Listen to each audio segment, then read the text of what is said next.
اقرأ باسم ربك الذي خلق.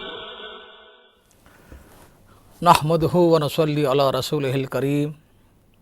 فقال الله تعالى في الكلام المجيد والفرقان الحميد بعد اعوذ بالله من الشيطان الرجيم بسم الله الرحمن الرحيم. ولله على الناس حج البيت من استطاع إليه سبيلا ومن كفر فإن الله غني عن العالمين. وقال النبي صلى الله عليه وسلم الحاج والعمار وفد الله، اور کما قال علیہ الصلاۃ والسلام. حاضرین محترم، جو آیت شریف آپ کے سامنے میں نے پڑھی ہے، اس میں اللہ تبارک تعالیٰ فرماتے ہیں وَلِلَّهِ عَلَى النَّاسِ حِجُّ الْبَيْتِ، لوگوں پر واجب ہے، لوگوں پر حق ہے کہ وہ بیت اللہ کا حج کریں. من استطاع الیہ سبیلا، جو بیت اللہ تک پہنچنے کی استطاعت، قدرت، طاقت، وسائل رکھتا ہو. ومن کفر، اور جو آدمی کفر کرے، نافرمانی کرے، تو اللہ تبارک تعالیٰ بے نیاز ہے، دنیا جہان والوں سے بے پرواہ ہے، بے نیاز ہے. حج اسلام کے ارکان میں سے آخری رکن ہے. آپ نے حدیث سنی ہے، بہت مشہور حدیث ہے، بنی الاسلام علی خمس، کہ اسلام کی بنیاد 5 چیزوں پر ہے: کلمہ شہادت، لا الہ الا اللہ محمد رسول اللہ کا پڑھنا، نماز، روزہ، زکوٰۃ، حج. یہ 5 ستون ہیں، کھمبے ہیں جس پر اسلام کی عمارت قائم ہوتی ہے. تو حج اسلام کا آخری رکن، ایک تکمیلی رکن ہے. اللہ تبارک تعالیٰ ان عبادات کے ذریعے سے انسان کے اندر میں کچھ اوصاف پیدا کرنا چاہتے ہیں، کچھ قابلیتیں پیدا کرنا چاہتے ہیں، کچھ مزاج بنانا چاہتے ہیں. جیسا نماز کے ذریعے سے انسان کے سر سے پاؤں تک سارے اعضاء کا استعمال صحیح کس طرح پر ہو، نگاہ کہاں رہے، کان کیا سنے، زبان کیا بولے، ذہن و دماغ کہاں پر رہے، ہاتھ کہاں رہے، پیر کہاں رہے، ایک پورا جسم کا استعمال نماز کے ذریعے سے. اور زکوٰۃ کے ذریعے سے مال کا صحیح استعمال، کہ مال اللہ کی خوشنودی اور مرضیات میں کہاں کہاں خرچ ہو، یہ مزاج بنانا چاہتے ہیں. اور روزے کے ذریعے سے کہ آدمی دوسروں پر خود بھوکا رہے، تکلیف اٹھائے، دوسروں کو افطاری کرائے، دوسروں کے کام آئے، یہ مزاج. اور اس مزاج کو عالمی کرنے کے لیے کہ مزاج جو ہے اپنا قومی نہ بنے، برادری کا نہ ہو، وطنی نہ ہو، بلکہ عالمی ہو، بین الاقوامی ہو، اس کے لیے حج ہے. تو حج ایک مزاج پیدا کرتا ہے انسان کے اندر میں کہ ہم کسی قوم، ملک، وطن کے بن کے نہ رہے. واقعتاً مسلمان تو ساری دنیا کا ہے، سارے جہان کا ہے. وہ کسی ایک وطن کا نہیں ہے، کسی ایک قوم کا نہیں ہے، کسی ایک قبیلہ اور خاندان کا نہیں ہے. دیکھیے بنی اسرائیل کو دیکھیے، ہر یہودی بالقوہ وہ اسرائیل کا شہری ہے. آج جیسے کوئی اسرائیل میں اترتا ہے یہودی، سارے حقوق اس حاصل ہو جاتے ہیں، نیشنلٹی اسے مل جاتی ہے، پورے جو برسوں سے وہاں رہتے ہیں ان یہودیوں کے برابر حقوق حاصل ہو جاتے ہیں.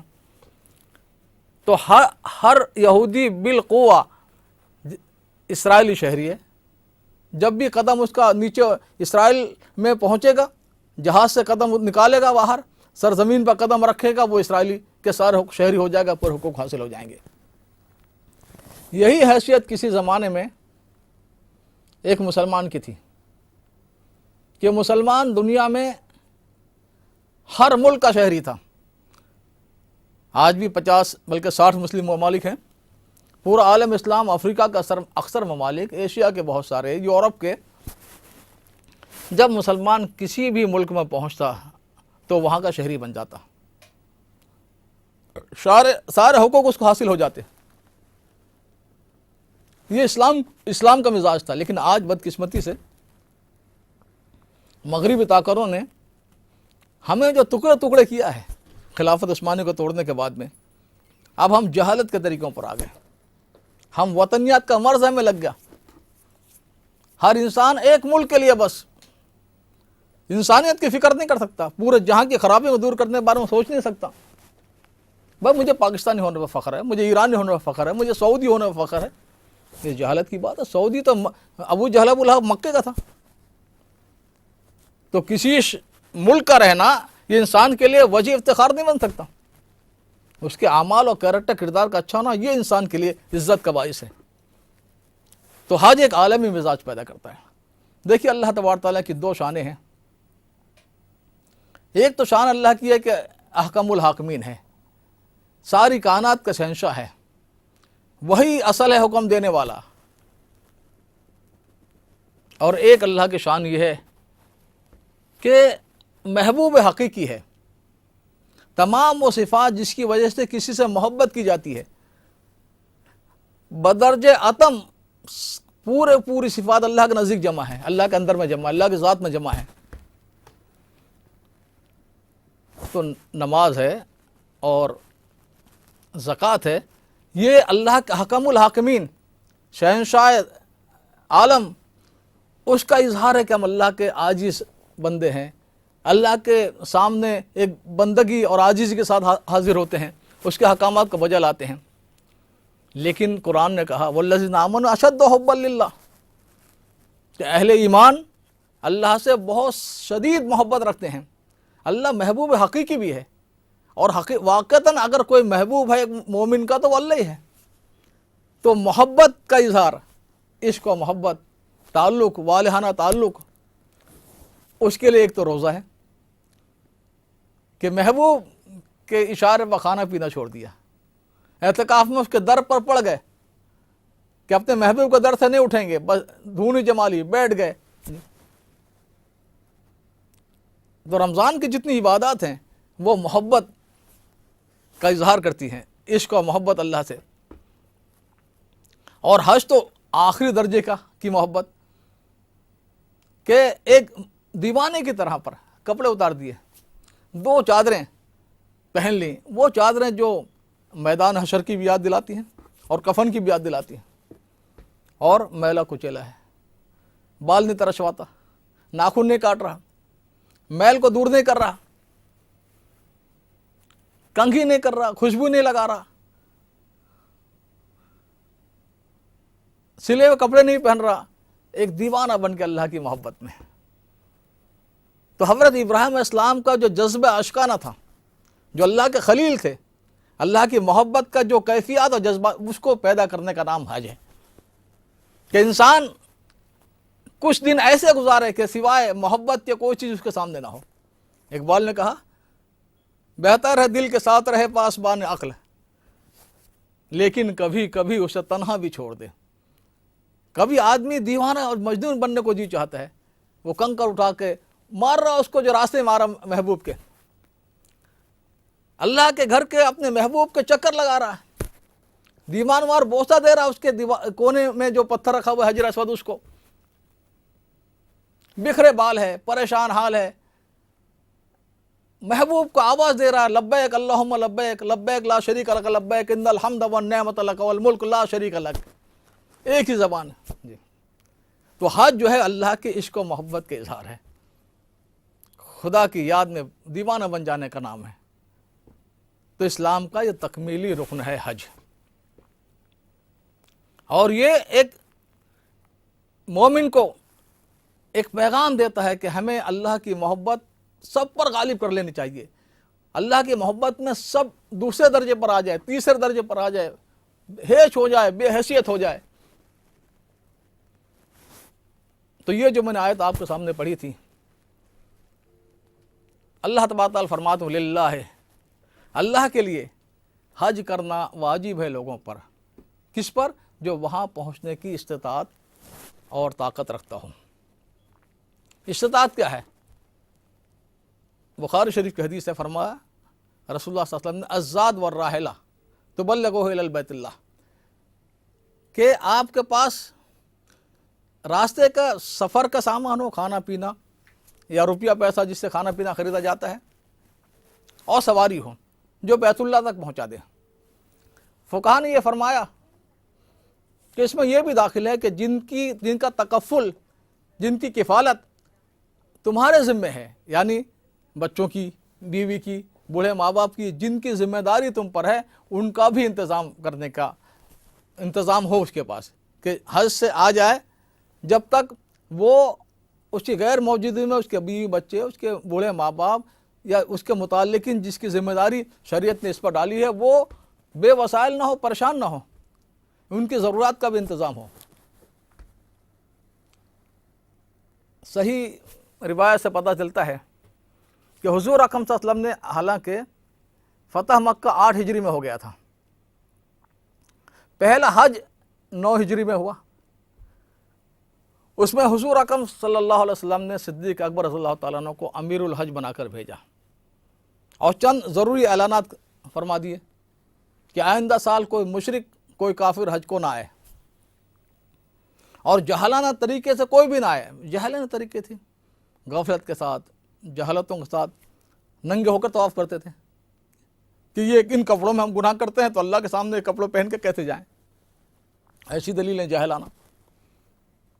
تو جہالت کے جو طریقے تھے، طور طریقے تھے، غفلتوں کا جو ماحول تھا، ان تمام کا اعلان کر دیا کہ آئندہ کوئی اس طرح پر جہالت کے طریقے پر بھی نہیں کرے گا، کوئی کفر اور شرک کے ساتھ بھی نہیں کرے گا۔ گویا یہ پیش بندی تھی، یہ انتظام تھا آئندہ سال کے لیے۔ حضور اکرم صلی اللہ علیہ وسلم نے آئندہ سال 10 ہجری میں حج فرمایا، جو آپ کا پہلا اور آخری حج ہے۔ واقعی ہے کہ اگر آپ 2 حج کرتے حج کی فرضیت کے بعد، تو پھر ہر مومن کم از کم 2 حج کرنے کی کوشش کرتا۔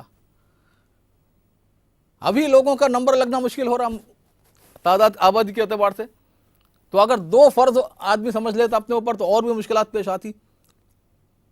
تو بہرحال آپ نے 1 حج فرمایا ہے 10 ہجری میں، آپ کی وفات سے 3 مہینے پہلے۔ حدیث میں پوری تفصیلات ہیں، واقعتاً صحابہ کو داد دینی چاہیے کہ ایک ایک بات حضور اکرم صلی اللہ علیہ وسلم کی محفوظ رت تک ہم تک پہنچائی۔ چنانچہ آتا ہے کہ آپ جمعہ کا دن ہے، ذی القعدہ کا مہینہ ہے، اور تاریخ 24 ہے، آپ نے جمعے میں خطبہ دیا اور حج کے احکامات بتائے، حج کے طریقے بتائے۔ اس کے بعد میں اگلے دن سنیچر تھا،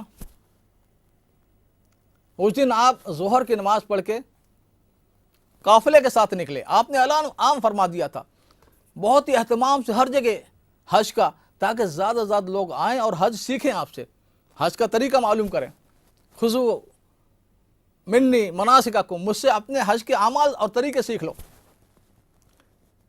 جو مسلمان جہاں تھا، بغیر شرعی مجبوری کے، جس کو بہت ہی مجبوری تھی تو الگ بات ہے، ہر مسلمان نے پہنچنے کی کوشش کی۔ تو آپ سنیچر کے دن 25 ذی القعدہ کو نکلے مدینہ منورہ سے، اور ذی الحلیفہ میں آپ نے قیام کیا۔ ابھی بھی مدینہ سے جب لوگ مکہ آتے ہیں وہیں احرام باندھتے ہیں، مدینہ سے قریب ہی تقریباً 20 میل کے فاصلے پر۔ آپ نے عصر وہاں پڑھی، آرام فرمایا رات کو، اور دوسرے دن یعنی اتوار کے دن آپ نے احرام باندھا۔ جس طرح نماز میں داخل ہونے کے لیے اللہ اکبر تکبیر تحریمہ کہا جاتا ہے، اور اس تکبیر کے بعد آدمی نماز میں ہو جاتا ہے، اس طرح حج میں داخل ہونے کے لیے احرام باندھنا ہے۔ احرام صرف چادر لپیٹ لینے کا نام نہیں ہے، بلکہ اس کا ایک عمل ہے کہ آدمی غسل کرے، اگر غسل میں مجبوری ہو تو وضو کر لے، 2 چادریں ایک اوپر ڈال لے، ایک باندھ لے، اور ممکن ہو 2 رکعت نماز پڑھے۔ اس کے بعد میں تلبیہ کہے، لبیک اللہم لبیک، اس نیت سے، احرام کی نیت سے کہ اللہ میں احرام باندھتا ہوں حج یا عمرے کا۔ تو آپ نے احرام باندھا، ذی الحلیفہ کی مسجد میں تلبیہ کہا، لبیک اللہم لبیک، لبیک لا شریک لک لبیک، ان الحمد والنعمت لک والملک لا شریک لک۔ پھر آپ قصوہ جو آپ کی مشہور اونٹنی تھی اس پر سوار ہوئے، پھر آپ نے لبیک کہی۔ پھر آپ بیدہ سامنے ایک اونچا میدان ہے، ٹیلا ہے اونچا سا، آپ نے وہاں پر پھر زور سے لبیک کہی۔ تو روایتوں میں آتا ہے، بعض صحابی کہتے ہیں کہ حضور نے لبیک کہی جب آپ نماز کے بعد میں